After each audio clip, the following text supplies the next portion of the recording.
Olá, amigos. Este é mais um DBO Destaca. Nossa convidada de hoje é Patrícia Anchão Oliveira, pesquisadora da Embrapa Pecuária Sudeste, unidade em São Carlos, São Paulo. Ela vai falar um pouco para a gente sobre um estudo que visa reduzir a pegada de carbono na bovinocultura. Seja muito bem-vinda, Patrícia. Obrigada, agradeço a oportunidade para divulgarmos nossos trabalhos. Patrícia, o que é esse estudo e como ele se desenvolveu? Então, nós trabalhamos para gerar, os fatores de emissão de vários sistemas de produção, de bovinos de corte, bovinos leiteiros, Nós trabalhamos com sistemas menos intensivos e mais intensificados também. Esses números, eles são importantes para suportar, os inventários de emissão de gás de efeito estufa e novo anseio, de descarbonização das cadeias produtivas, no caso da pecuária. Quais são as primeiras conclusões desse estudo? Então, nós, além de trabalharmos com as emissões de gás de efeito estufa, nós trabalhamos também com o sequestro de carbono. E nós fizemos com esses dados o balanço de carbono dos sistemas de produção. E o que nós observamos é que, dependendo da forma como o sistema de produção é manejado, nós temos a possibilidade de termos uma pecuária com carbono neutro, às vezes até sem a necessidade de inclusão de árvores no sistema, o que é muito importante.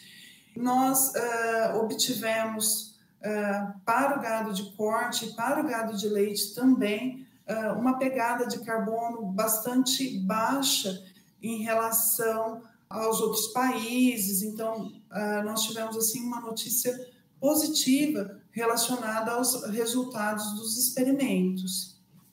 E como que esses resultados desse estudo podem ser alterados conforme o modelo de produção, o bioma onde está a propriedade, ou seja, a vegetação de entorno e até as raças envolvidas?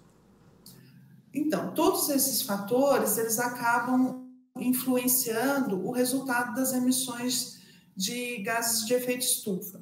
De forma geral, o que nós observamos é que quando os sistemas bem manejados, ou seja, uma pastagem bem tratada, bem cultivada, que recebe a correção de fertilidade do solo, em que não se realiza o superpastejo, enfim, todas aquelas tecnologias bastante antigas, já preconizadas, que o produtor conhece, enfim, quando se pratica essas tecnologias de forma adequada, nós temos um sequestro de carbono muito grande nos solos. Então, a gente chega a ter até créditos de carbono em alguns sistemas de produção. Quando nós inserimos as árvores ainda nos sistemas de produção, nos sistemas integrados, o balanço ainda é mais positivo.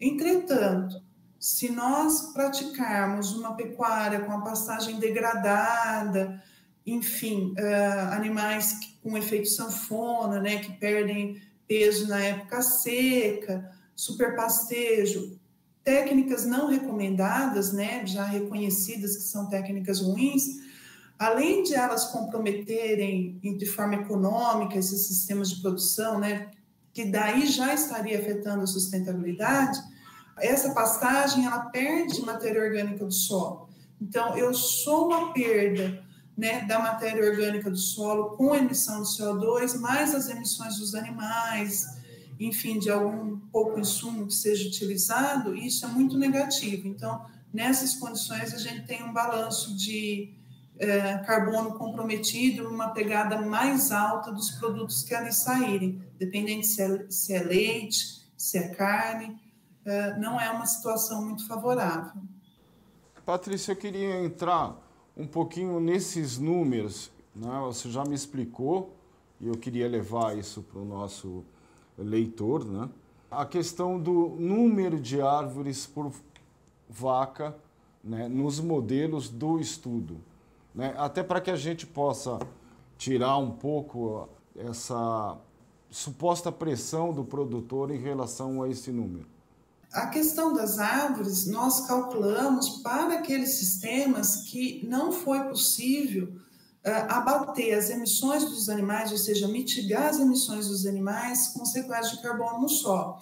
Então, nós vamos passar desde cenários em que o produtor não precisa de plantio de nenhuma árvore, se ele preservar seu solo, preservar suas pastagens, primar, né, vamos dizer assim, né, pelas técnicas já reconhecidas de uma agricultura, né, ou no caso da pastagem, né, de uma pastagem bem conduzida, bem manejada.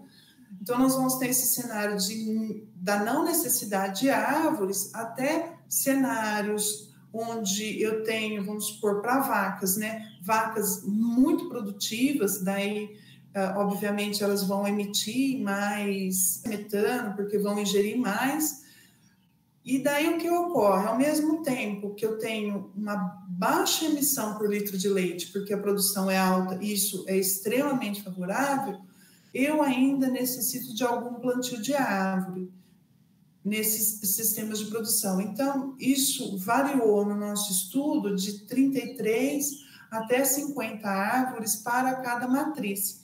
Se nós formos analisar uma propriedade leiteira, às vezes só o plantio das árvores nas cercas do entorno da fazenda já são suficientes para o abate dessas emissões quando o produtor quiser realizar um leite carbono neutro.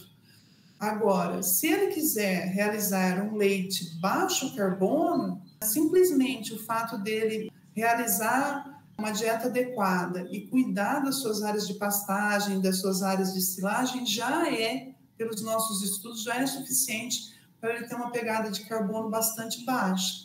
E para o gado de corte, por exemplo, nós tivemos sistemas de produção de carne carbono neutro, sem emissão, em sistemas onde nós trabalhamos, por exemplo, com braquiária muito bem manejada, né? E nem era uma adubação assim exorbitante, era algo normal, factível, que o produtor já vem praticando, até situações muito ruins, que é o caso da pastagem degradada. Daí ele tem um déficit de carbono ali, porque ele tem a emissão da perda de carbono do solo mais a emissão dos animais. E o percentual de volume de reserva legal pode mexer nesses números? Por exemplo, tem lugares que é 20%, na Amazônia 80%, tem alguns que é 50%. Pode mexer? Então, isso já não foi assim uma questão do foco de estudo, né? Nós só calculamos a quantidade que seria necessária para fazer esse abatimento.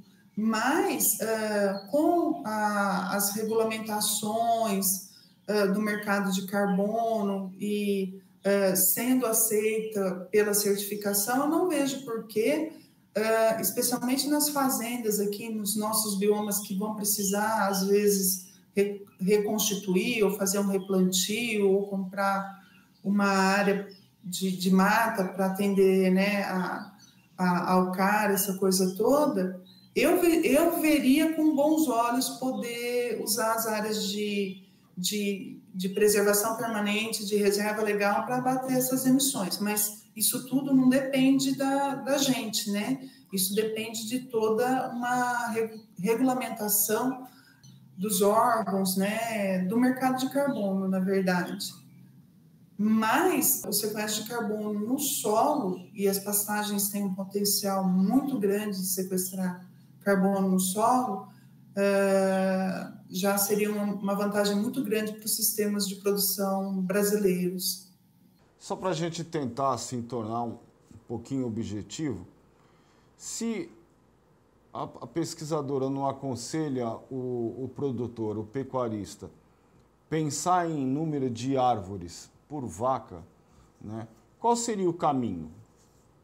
Não estou dizendo que eu não aconselho, depende do objetivo que ele tem dentro do mercado de carbono. Se o objetivo dele for produzir leite de baixo carbono ou carne de baixo carbono, ele não precisa das árvores. Se o objetivo dele for produzir leite carbono neutro ou carne carbono neutro, a depender da situação de cada sistema de produção, ele vai precisar das árvores para realizar o seu abatimento das emissões.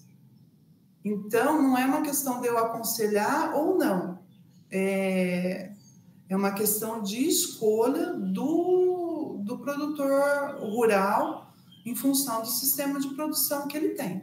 Algo mais que você gostaria de estar elucidando? Eu acho que o que é muito positivo desses estudos é nós termos, né, os dados levantados para as condições brasileiras, nós termos tido a grata surpresa, né, do potencial do sequestro de carbono dos solos brasileiros, que é uma condição interessante, porque nós temos solos profundos que podem armazenar mais carbono, nós temos pastagens que podemos fazer sistemas radiculares bastante vigorosos para incrementar esse sequestro de carbono, né? E nós temos observado que esses dados eles estão ali na parte baixa da curva em relação aos outros países. Eu acho que foi muito importante. E nós temos ainda a possibilidade da realização dos sistemas integrados, né, com finalidade comercial, né, para o abatimento das emissões, quando eu tiver sistemas de produção muito intensivos ou sistemas em regiões que talvez eu não consiga praticar um sequestro de carbono tão alto, ou escolher culturas que não me deem um sequestro de carbono tão alto, eu tenho a possibilidade de realizar os sistemas integrados que nós temos, assim, toneladas com árvores, né? Lógico, toneladas de carbono aí como créditos por hectare. Então, eu creio que tem um leque de opções e cada produtor pode escolher qual é a melhor opção para a sua região, enfim, porque ele tem ali disponível, né? O Brasil tem essas condições edafoclimáticas, né? De clima e solo, elas são tão boas que nós podemos praticar diferentes arranjos de sistemas de produção e todos eles com sucesso, né? Então, isso é muito importante. Esses sistemas integrados que você fala é integração lavoura-pecuária, integração lavoura-pecuária-floresta? Isso seria o sistema silvipastoril, o agro-silvipastoril. Esse a gente tem a vantagem de somar no solo 2 acúmulos de carbono, né? Nós já medimos esse potencial, seria o acúmulo das árvores, mais o acúmulo das pastagens e das culturas, e aquelas árvores crescendo com finalidade comercial, se o uso for, exceto queima, né? Se o uso for mobiliário, construção civil, papel, enfim, cada um com o seu tempo de vida de carbono aí, né? Lógico.